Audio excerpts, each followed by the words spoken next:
All aboard! Hey, welcome to the Tigers Halftime Breakdown Podcast. We're here to talk about great Auburn sports and most of all, great football. Let's get to it. Hey, everybody. Welcome back to the Tigers Halftime Breakdown Podcast. I'm back again today with Auburn sports superfan Tom Dunnam. And here we are, Tom. How's the weekend sports looking to you? And we got a good slate of basketball. Maui Invitational starts on Monday. Not a great slate of college football this weekend, but Auburn plays Texas A&M at 6:30 on Saturday night. Saturday night, Jordan-Hare might be a little voodoo. You never know. That's our thing here at Auburn. We win games we're not supposed to. So we'll see. We'll see what's going to happen. Yep. And on this episode, we're going to talk about the recent Auburn football win and talk about that matchup that you were just referencing against Texas A&M for this week. We're going to do the updates for Auburn's basketball. Tom said big Maui Invitational coming up. Always gets here so early in the year. It feels like it's so cool. We're going to do NFL Week 11 highlights and key matchups, things we need to watch for Week 12, the typical sit and start fantasy football advice like the waiver wire pickups and things like that. And then we're going to just talk about our predictions briefly and what's going to be going on for the upcoming weeks. Tom, with that, about that Auburn football team with the big win. Yeah, we just did what we were supposed to do. We took care of business. Peyton Thorne tied a single game record for touchdown passes for an Auburn football game with 5. Threw for 286. Jarquez ran for 102. Still didn't feed him like I said we should have. But we took care of business. We did, like I said, we did what we were supposed to do. And now we're looking ahead to Texas A&M on Saturday. Obviously, a must win. Hopefully, get to bowl eligibility should we win that. And then we got to go to Tuscaloosa and play Bama for the Iron Bowl. And that's going to be the one that hangs on it. Yeah. Like you said, big showing by Auburn. And the defense excelled. 3 sacks, gave up under 250 yards or so of total offense. It was good to watch as a fan. Like Seabass, who was with us last week, and hopefully he's feeling better. I know he's out sick. Like he predicted or said, not a lot of questions that were going to be new, and the game was not going to answer a lot of questions, but it sure was fun to watch. So with that, let's talk about this upcoming game, Texas A&M this weekend at Jordan-Hare. What do you think? All right, specials. Let's talk about specials.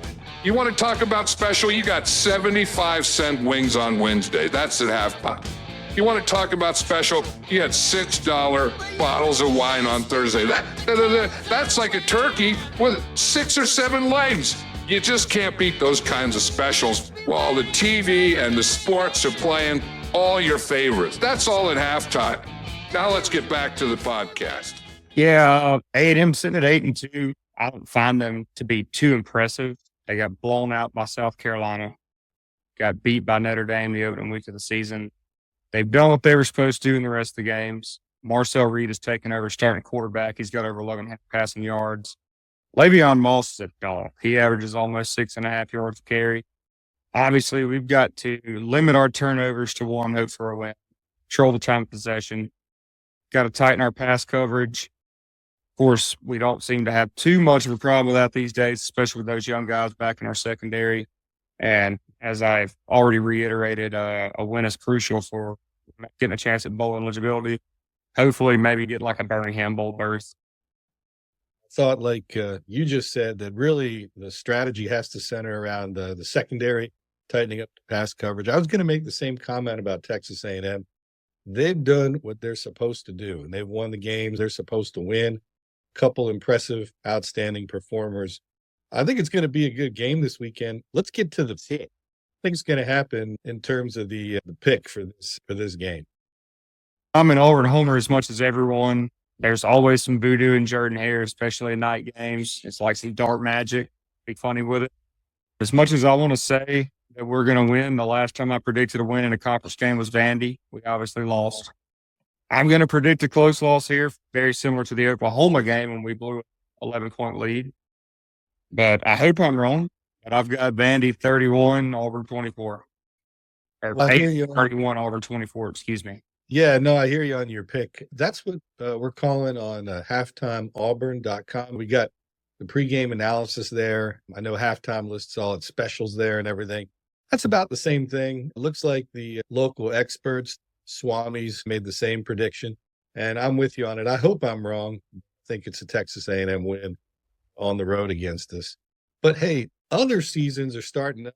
We've got a lot of bright performers on the basketball side. Let's get to basketball. How about that recent North Alabama game? What'd you think? You want to talk about your best commentary for pro and collegiate sports, particularly Auburn? You found the right place. This is the Tigers Halftime Breakdown. You come here when you want to know all about fantasy sports, who to start this week, who to sit, and what to do as you promote your great football team. Now let's get to it. Get to the podcast. I got frustrated in the first half. We went down, I think it was 32-31 with roughly 5 minutes to go. We ended up going up by 13 by halftime, but that's a UNA team that spends 86 points a game. We ended up holding them to 69 points. They scored, I think, 20 or 32 in the second half. Janai, obviously, we just fed the ball down low to him. He scored 30, grabbed 17 rebounds, had 3 blocks. Denver Jones had 13 points. Tahad had 9. We did what we do in the second half. We took over. We played lockdown defense. We shot the ball well in the second half. And we forced 13 turnovers, which is a staple of Bruce Pearl teams. They just play defense. They're relentless. It was aggressive defense, especially in that second half. Total score that they're able to get. It just pretty much showed that lockdown defense and turnovers when it counted, just getting them out of the other team. So I agree with you again. I think that was a great showing for Auburn and really is consistent with their national ranking, which seems to be pretty well deserved at this point. They're taking that into Maui. So let's get to the Maui Invitational games that we touched on a little bit last week. How does the beginning of the tournament look to you? We start out with number 5, Iowa State. They shoot the 3-ball very well, which we also typically defend that very well. We did it so much in the first half against UNA. But I like us in that one. Iowa State hadn't really been tested yet. They played Mississippi Valley State and a couple other lower mid-major teams. But they've looked impressive thus far. But ultimately, I think our defense prevails on the amount of shooters that we have and then just speeding Janai through. Yeah, it's going to be a test of the leaders on the team for sure, especially all that travel and everything is hard to train for. You do see some unexpected results with all the travel involved getting out there to the games. I do think Auburn's legitimately top 10 team. It's going to be a heck of a matchup early on. So I'm really looking forward to watching it with you over a beer at halftime and just cheering on the team whenever we can see it. The only thing that sucks is, as Auburn fans, if we win that first game, we're going to have a lot of late nights after that because I think the tip-off will be at 10 p.m. And if we win again, the tip-off will be at 10 p.m. That's exactly what I was going to say. We have a place for it. We'll do the late nights there often, and they will service beer and wings. So it is what it is. I'm up for it. I would rather win and just be up late. That's okay. Thanksgiving week, everybody's on break. It should be a good time to be here at halftime and watch some late basketball and cheer on the Tigers. Yeah, for sure. The pros are up next for us. Pro football, the NFL week highlights, and then we'll get on to the week 12 stuff. I got to hand it to you. You picked the Bills at home. You called it. Sure enough, they delivered. What'd you think about that first loss for the Kansas City Chiefs? Just felt it coming. It was inevitable. They've had too many close games. You feel like KC was just going to win. That's all they do. But when you go into Buffalo, you got the Bills Mafia. You got Josh Allen. It's a tough place to win. It finally happened. KC lost, and thank God for it. Yeah, we've been hearing a lot about KC and the Andy Reid defense, Andy Reid offense.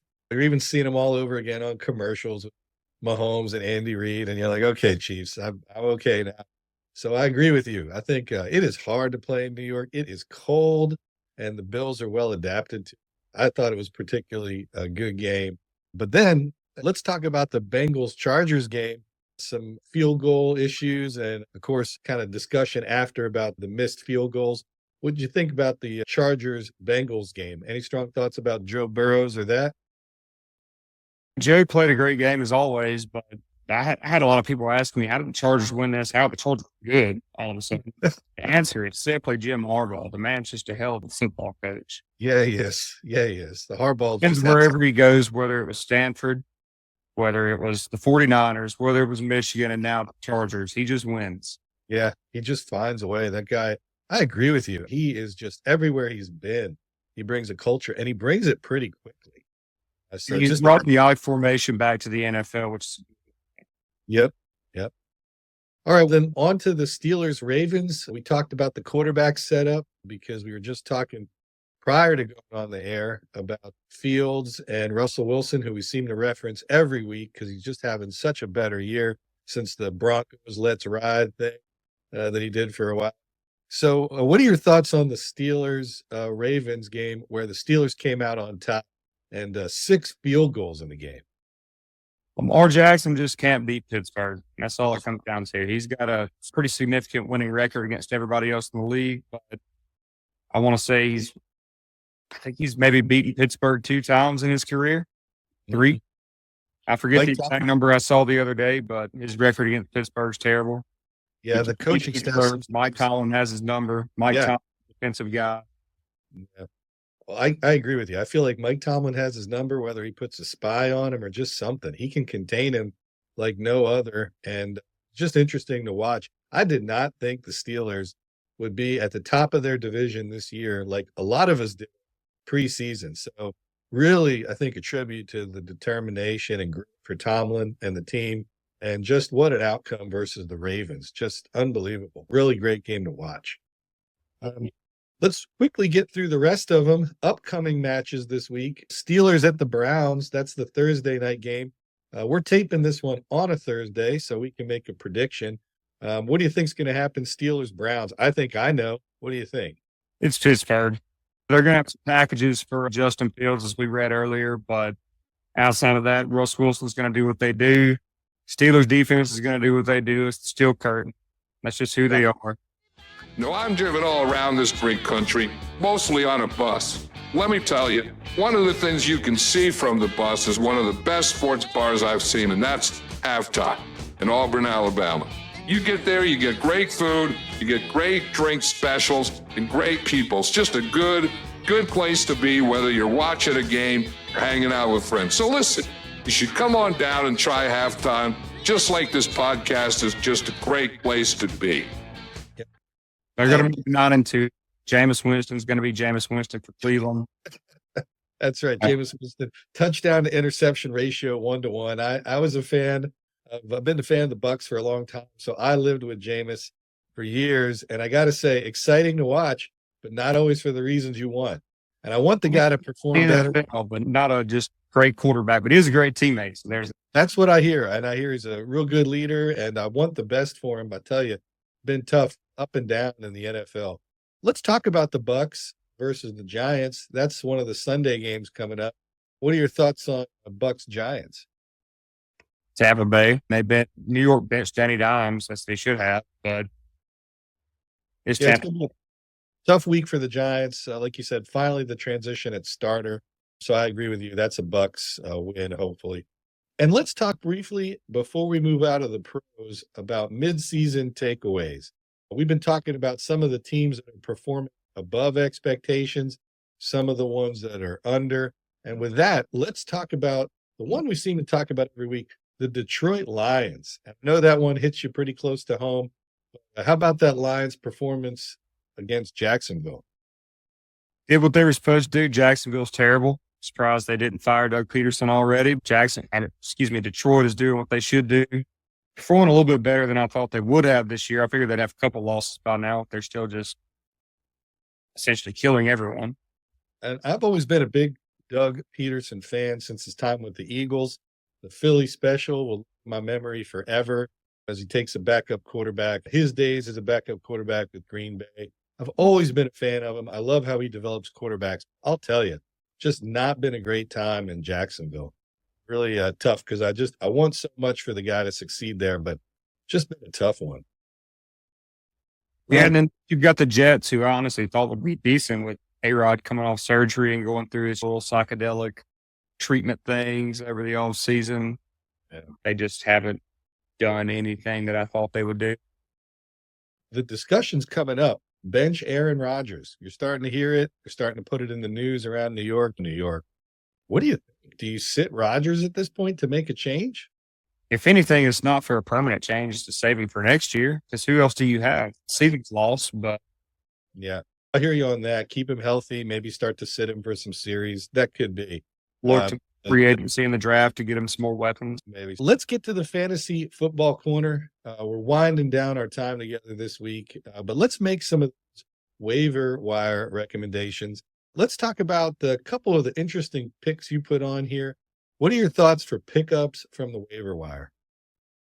Rico Dowdle could be a good one in Dallas. He's backing up Tony Pollard, but Tony Pollard has not really done a whole lot, as most of Dallas's offense hasn't done. But you never know. Michael Wilson from Arizona has been getting increased targets, so he could be pretty valuable. And as far as starting sit goes, I'd start Bo Nix. He's played against Las Vegas. Bo Nix has been wagging the past few weeks in fantasy. Yeah. We've been talking about him every week. I know he's on your fantasy team, and he's been your starter, helping carry your team, you mentioned. Well, I didn't start him this past week, and that was a mistake. I agree with you. Bo Nix to start against Vegas. And who should we be sitting? Maybe sit Najee Harris. Cleveland does have a good run defense, and Russ is going to light him up in the passing game, so I could see maybe sitting Najee tonight. Well, last, as we get ready to wind up here, let's talk injury updates. We have on our list here San Francisco 49ers tight end George Kittle. What do you think? Yeah, I've seen some differing opinions on whether he's going to play or not. I'd probably go ahead and sit him. I don't think he's going to play, and if he does, I think he'll be much of a non-factor. Yeah. All right, let's just wrap it on up. We've done a quick one this week, but there's been so much positive to talk about, particularly in Auburn sports. We were all big fans of the big football win just last week, and now we look forward to Texas A&M at home this week. I agree with you. It sounds like we're on the same page. We're expecting a Texas A&M win, but we hope we're wrong, and we're happy to be the 12th man in the stadium and just cheer the guys on because we think it's the right thing to do. And hopefully pull out one with some, like you said, voodoo at home. Let's hope some Jordan Hare voodoo happens. Classic. Yeah. And we also look forward to the big Maui Invitational. We want some late nights after the first game. We're happy to have a beer together at halftime, some wings or something, and just watch these games because we hope we get there. And we think that the team is legitimately top 10. So there's a very reasonable chance we're going to have some happy late nights and some great games to watch, which we really look forward to. On the Week 11 review, we hit the highlights. I got to congratulate you on picking the Kansas City loss. I think you were exactly right with talking about the Bills and their strengths at home. And Josh Allen sure did deliver for us. And then we talked about the preview games for this week coming up and focused especially on the fantasy, where Bo Nix has continued to be a strong performer on fantasy. He's on your team, and it sounds like he's another strong recommendation to start this week. So, Tom, what do you have to say about the Week in Sports wrap-up? Let's go win Maui. That's it. Yeah. Let's go win Maui. And with that, from me to you, War Eagle. War Eagle.